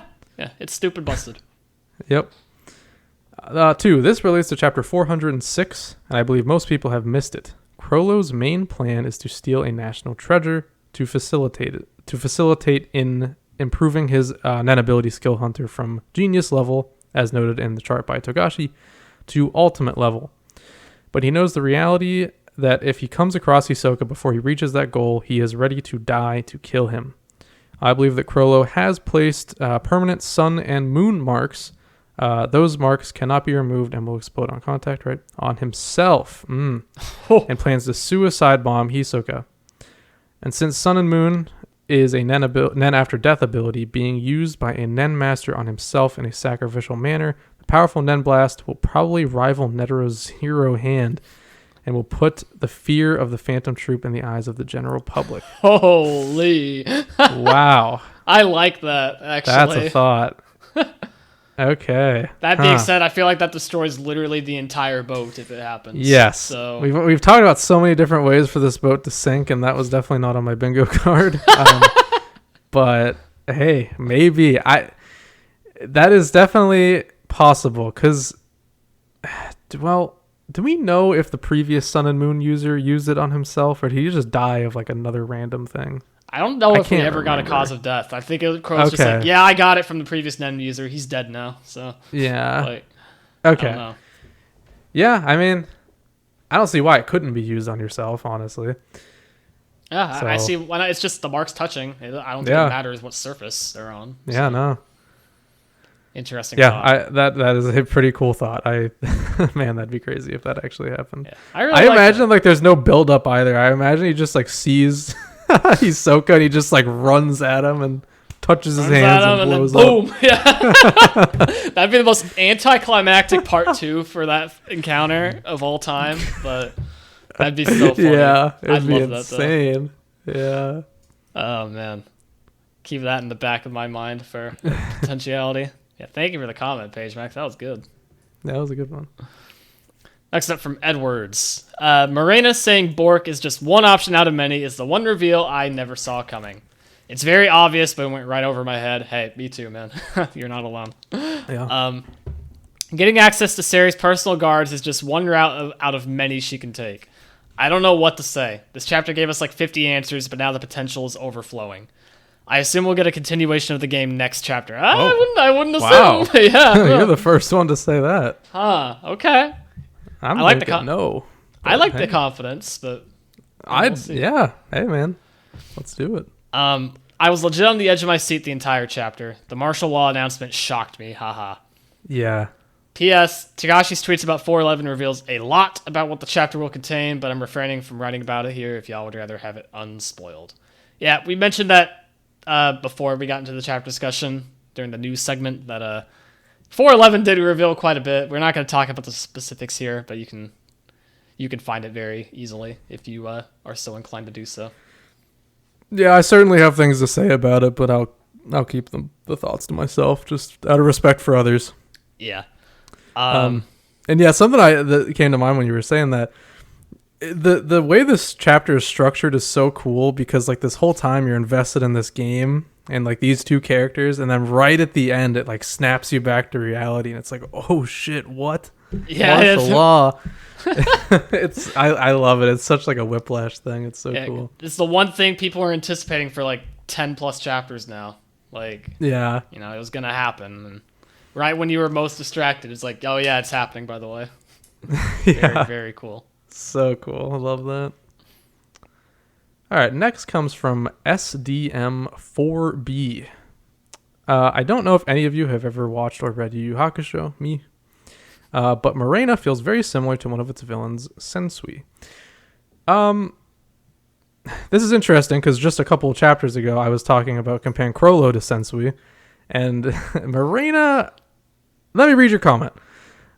In Yu Yu Hakusho, Sensui used Chapter Black, a videotape recording that contains all of humanity's worst atrocities, to radicalize normal people to join his group. Which makes me wonder if Morena has the Kakin equivalent to that tape and the small request mentioned in the D card is watching and recording. Borkson might end up willingly joining Morena after being forced to watch all the fucked up shit that goes on in Kakin beneath the surface. Also, completely unrelated, but I love Caige's cat. LOL. Thank you. He makes an appearance basically every episode now. He's not here right now, but his name's Ed. He's my boy. Love him. And yeah, so I'll admit I'm still unconvinced. I think the comparisons are better off with Mukuro for Morena personally, but I do see, the one aspect that she does share with Sensui is that, radicalizing people. It's not like, well, we don't technically know yet. I mean, maybe the people she's recruiting already did have some level of loyalty to her to begin with. We have no idea how she recruited everybody else. We're kind of getting an idea of that process right now, but even as Borkson was saying in this chapter, we don't know if she's done this every time. This could be the first time she's done this for all we know. Yeah, and even if it's not the first time, we don't know if this is the first time that the game has been played with someone who's just not willing to join right off the bat. So, yeah. Interesting stuff there. Yeah. Personally, I think Sensui is a lot more comparable to Crollo. I love Sensui. I think that's a great villain. But I don't really see much of him in Morena personally, but I see where you're coming from. They're both kind of anarchists. There's that at least, but Crollo is too. So just in a different way. Yeah. Yeah. Great comment. Thank you. Yeah, something I wanted to just point out as well. Yeah, the D card hasn't been selected, and that felt like that was gonna be a card that was likely to be chosen. And now I'm not so sure anymore, but it leaves me to wonder what's up with that, Yeah, I wonder too. We didn't talk about that, but I don't know. I can't imagine it will be chosen at this point, but you never know. Do you got any predictions? What card do you think she is going to pick next? I don't know. Yeah, because she only has one more card to pick before it's decided if she lives or dies. And this is assuming the game even continues anyways, but well, let me ask you, what would you pick if you were in her shoes? So what are the cards remaining? There's the D card, there's question A and B. There's no and deal. Or is it yes and deal? No, I think it's no and deal. Or is it yes? I think it's yes and deal. Okay. Or yeah. Okay. Or the D card is the deal card, right? Is that what it is? Yeah. Mm-hmm. Yeah, that's yeah. Deal. Okay. I don't know well, because question A and question B are still there, I kind of doubt she'll pick question A just because she wouldn't be able to get good elaboration off of that because she only has one more card to pick. So it's either going to be yes or D, I think, but I don't know which one it'll be. I think it depends on if she's willing to gamble the 50-50, I guess, on her turn. Yeah. Because if she grants the request, right, then she gets to bring a card back from the graveyard, right? So it could up her chances a bit, I guess, but I don't know. That also lets her continue for another turn. She could pick another card. So it gives you an extra turn. So maybe that's used, but again, we don't know what the request would be. So I don't know. Yeah, the request is such a risk. I don't know. I don't know what Borkson will think in that moment. Yeah. So it's beyond me. But yeah, I think both the deal card and yes question mark will be are the likely choices. Mm-hmm. Yeah, I think I'm inclined to agree. I wouldn't pick deal at this point, but yeah, we'll see though. I suppose. Next up is from Harper, saying there's a lot going on here. I kind of feel like instead of all-out chaos, things will get shut down. Movement will be limited, and getting around will be hard for all characters. That seems to be where it's going from this, right? Mm-hmm. There's a lot of stuff going on around the whole martial law happening and the funeral and all that. But yeah, I kind of feel like by the end of it, it's just going to be all right, great. Now we're stuck on the tier that we're stuck on, and things will develop from there. I think what we're in right now is a climax, and then post martial law, we'll be in a falling action for a bit, until we ramp back up to something bigger. But yeah, martial law being in effect changes everything, and it's going to be really interesting to see how characters navigate through these new circumstances.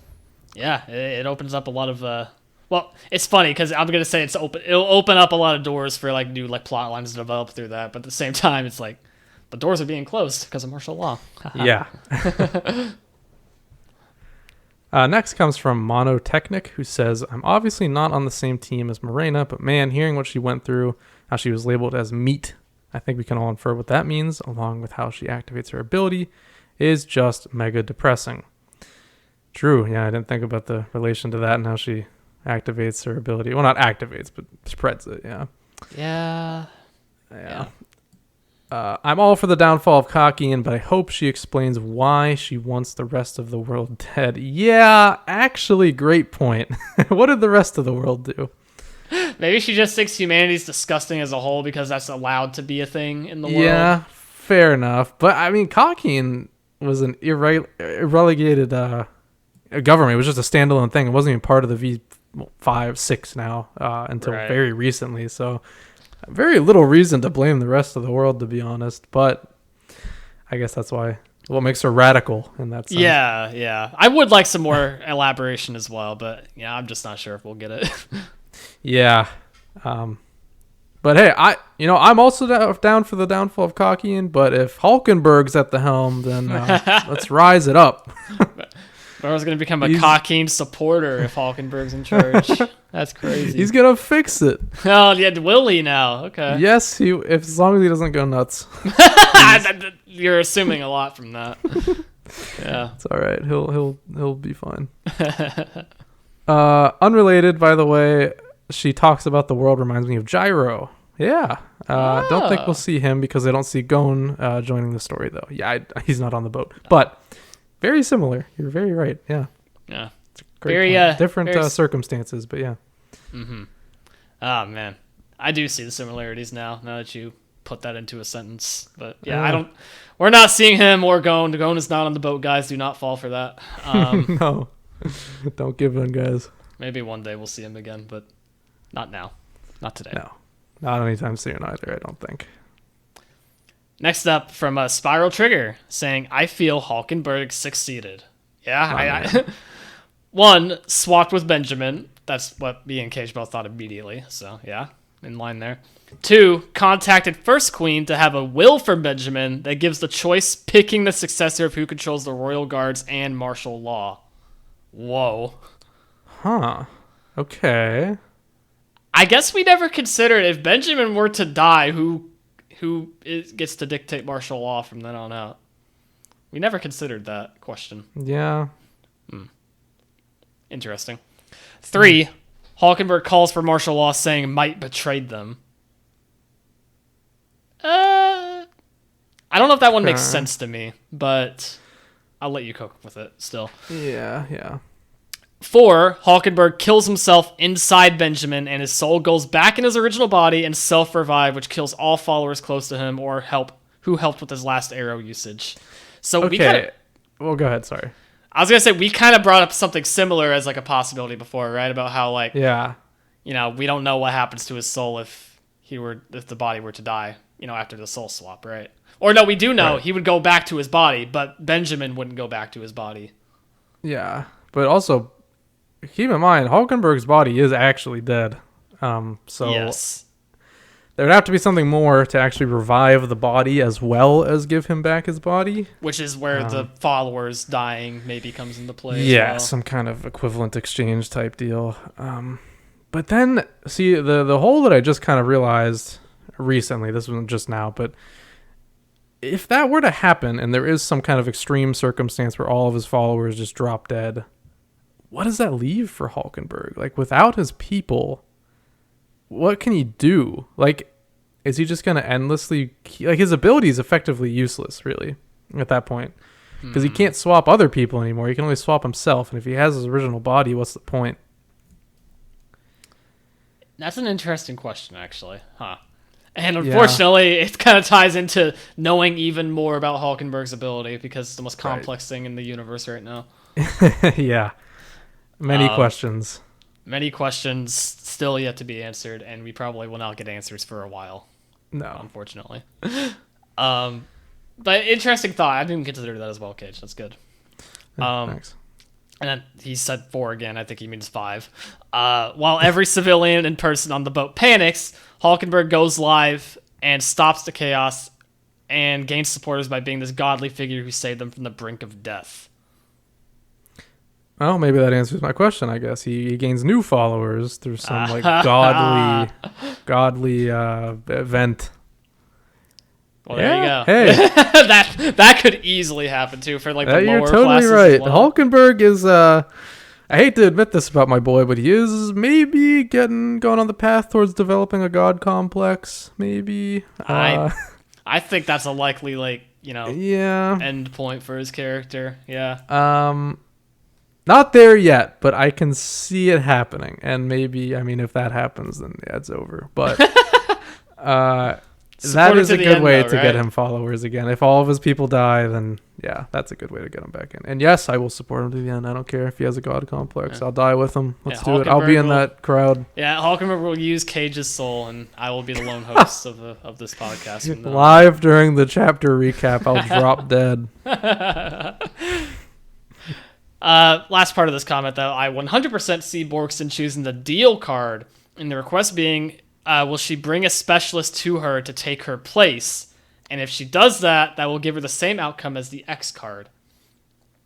I feel Morena will suggest Crollo as the target and give her 24 hours or less to do so. I can see Borkson's scent already being recognized by Dogman, so if she goes rogue, they can always find her. No card seems unsatisfying unless the game gets interrupted by the troop. That's okay. I feel like... So I like the suggestion of Crollo, but I also feel like that could... Imagine the outcome where it's like, all right, yeah, go find a specialist. And Borkson's like, maybe Serenich is the specialist. Or like maybe Morena knows that. And she sends, like, all right, bring me Serenich. Have fun. Like, good luck with that. Yeah. Morena shouldn't know that, though. I don't think Dogman can smell up to tier 1, but... Oh, we don't know the extent of Dogman's ability. No, we don't. We just know he can. We don't know, like, the range specifically, though. At least I don't remember the range being talked about. No, we just learned that he can even do that. Well, okay. At least the specifics of it, but yeah. Right.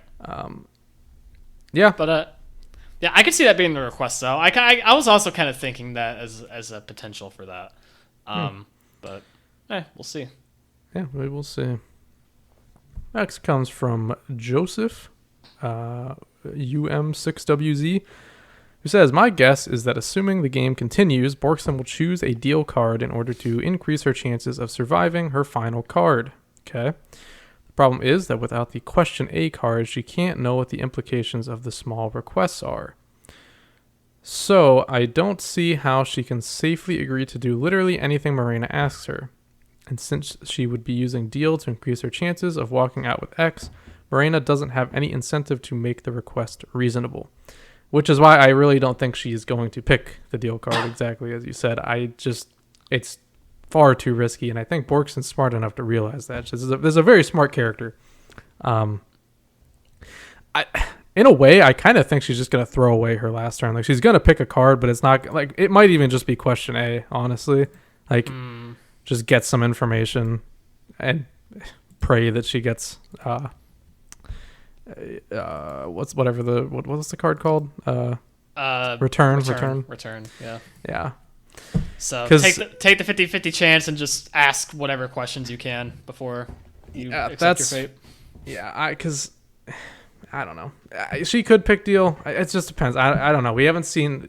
She hasn't done any thinking about this yet on page. So, remind me though. Question A is the card where it's like, you can ask as many questions as you want, but she can only answer in yes, no, or yes and no. Yes and no, yep. Okay. And you can't ask about abilities or goals, but that doesn't even matter now because she already got those. Yep. But yeah. Interesting. Okay. Yeah, I could see it then too. Oh, God, there's so many possibilities with how he left that game open. I know. Yeah. Yeesh. Can't wait to see more in, 2 years maybe, if we're lucky. Man. Next up, we have from Naomi Matthew. Imagine Finks and Phaeton burst into the Haley hideout ready to fight, and then Krello casually walks in with Dogman. That would be something.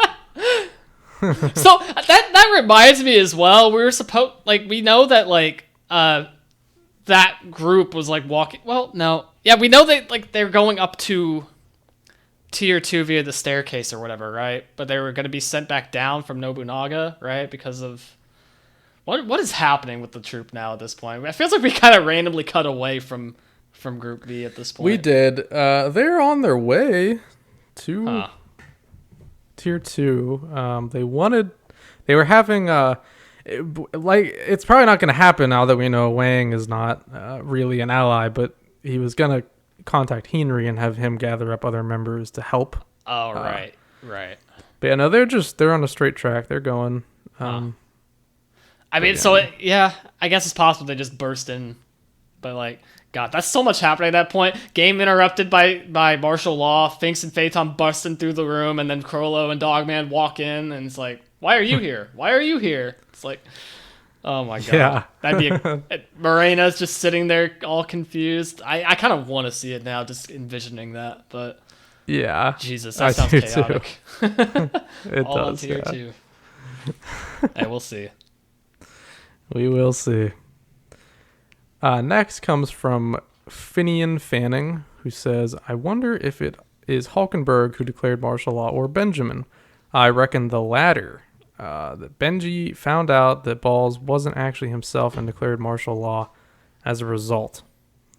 A lot of faith in Benjamin there. Not sure if I can get on board exactly, but maybe, I mean, like we did bring up that, that is certainly a possibility that Benjamin is just the one that did it.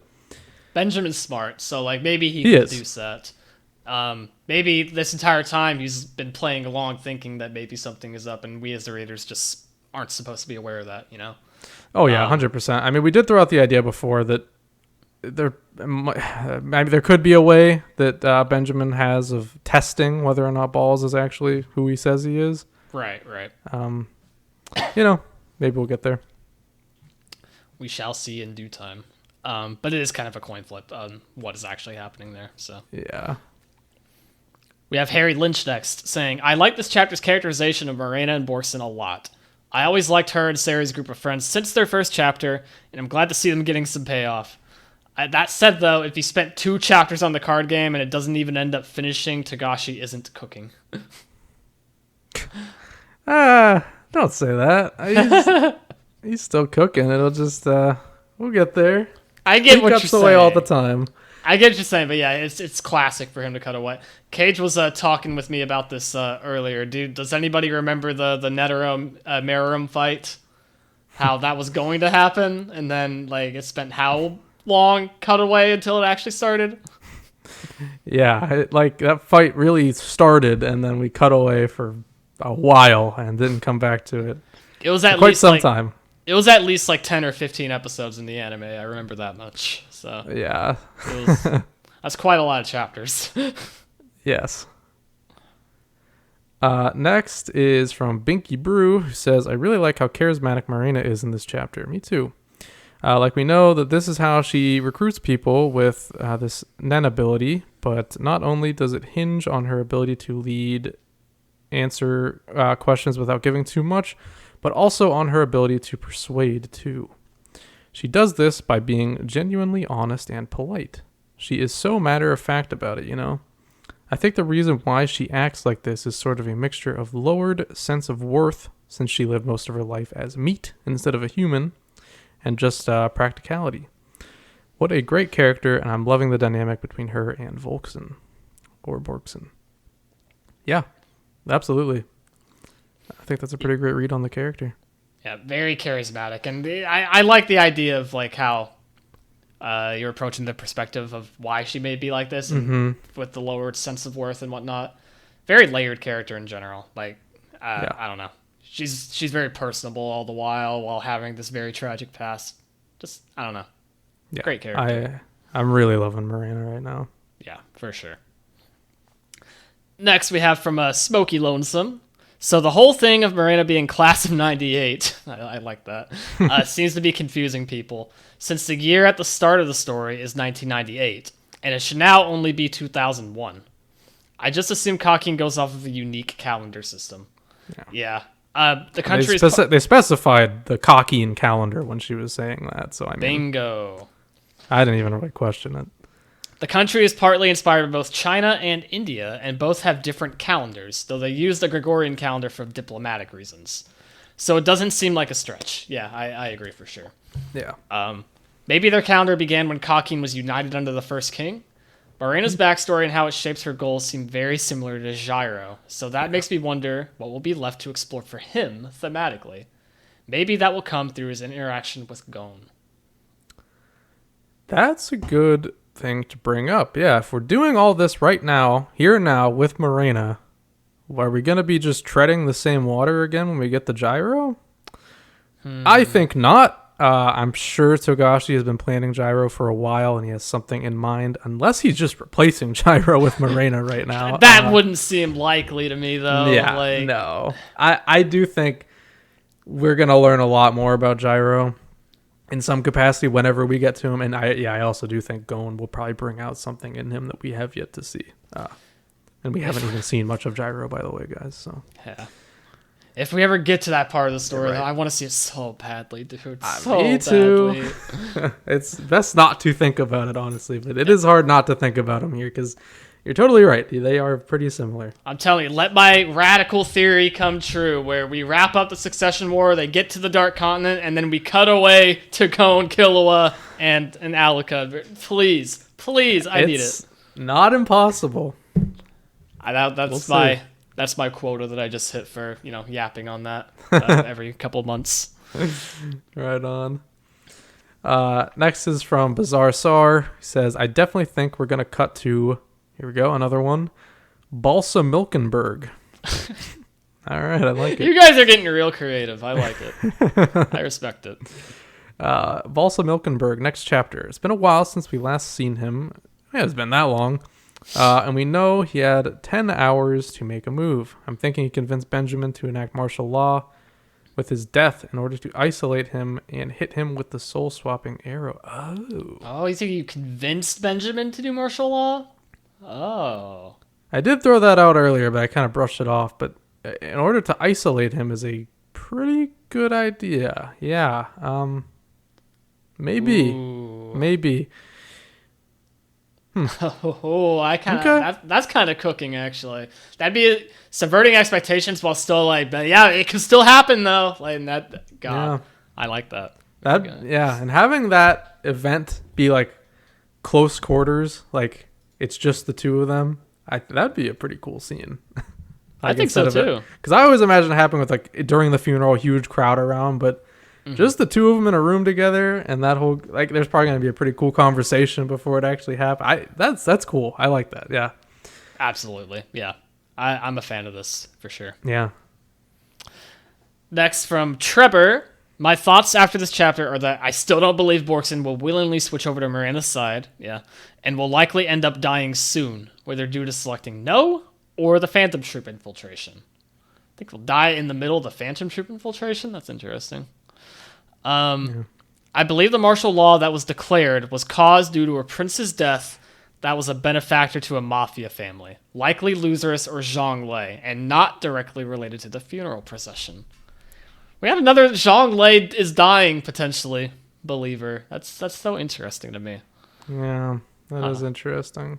So this is thinking that probably it wouldn't be Benjamin to declare it, but rather just I guess the royal army itself.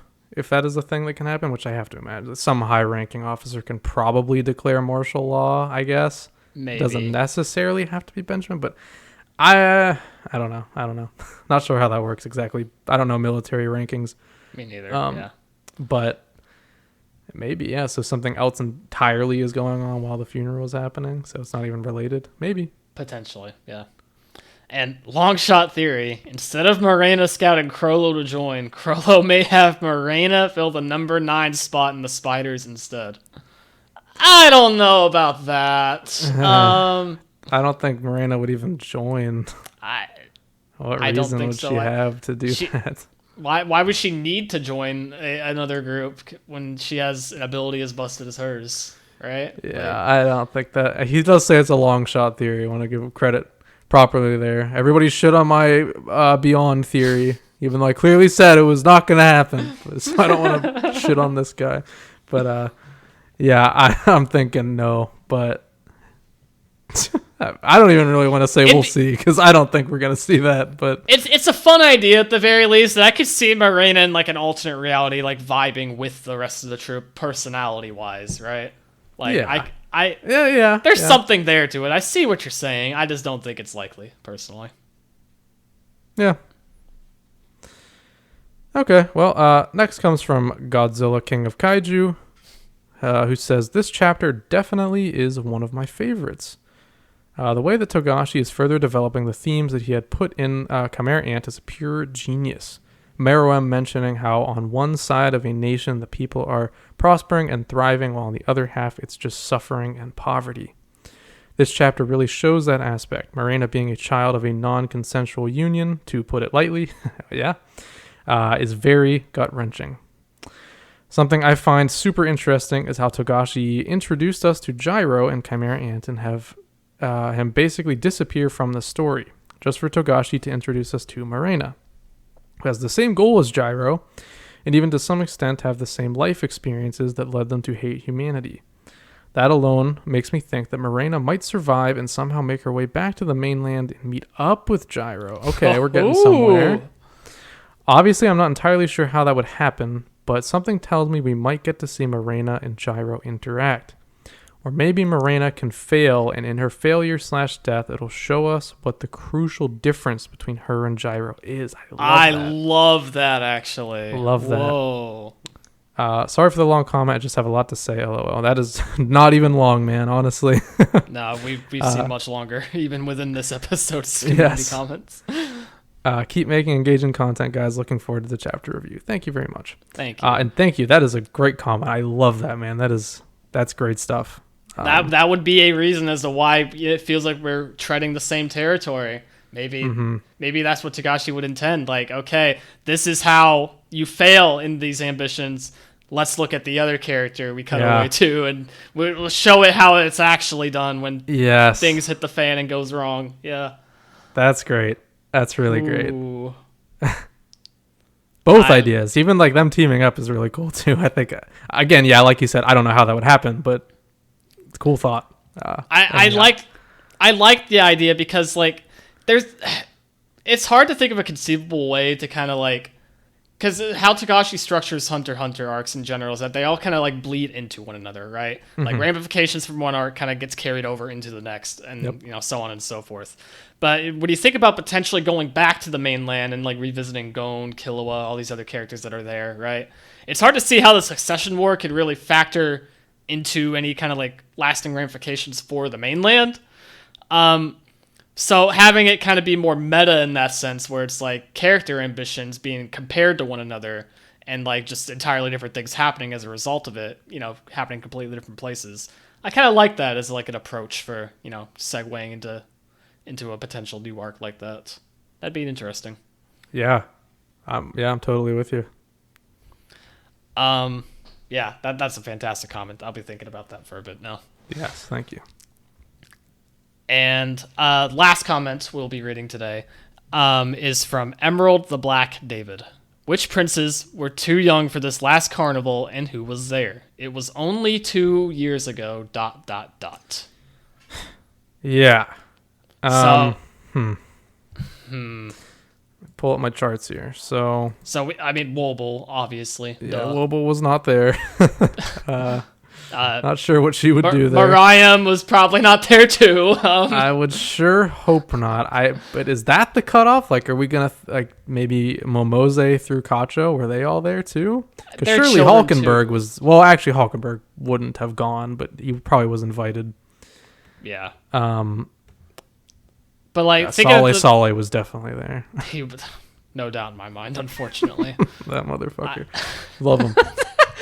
Dude, you love him still? If he was there? I don't know if I would. I think I would. Unique way. Oh, okay. When you put it that way.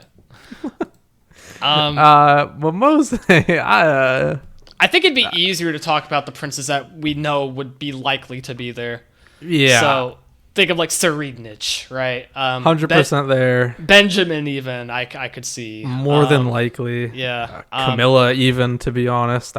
Wouldn't be surprised. No, I wouldn't be either. Zhonglei probably as well, if we're being realistic. Probably. To Bepa, I'm gonna say no. But yeah. It's tentative no, but yeah. Yeah. We might not know everything about her, but I'm gonna say no for now, based on what we do know. Tyson, almost certainly not, but for some reason I could also see it. Weird. I feel like someone like Loserus would be more likely than Tyson.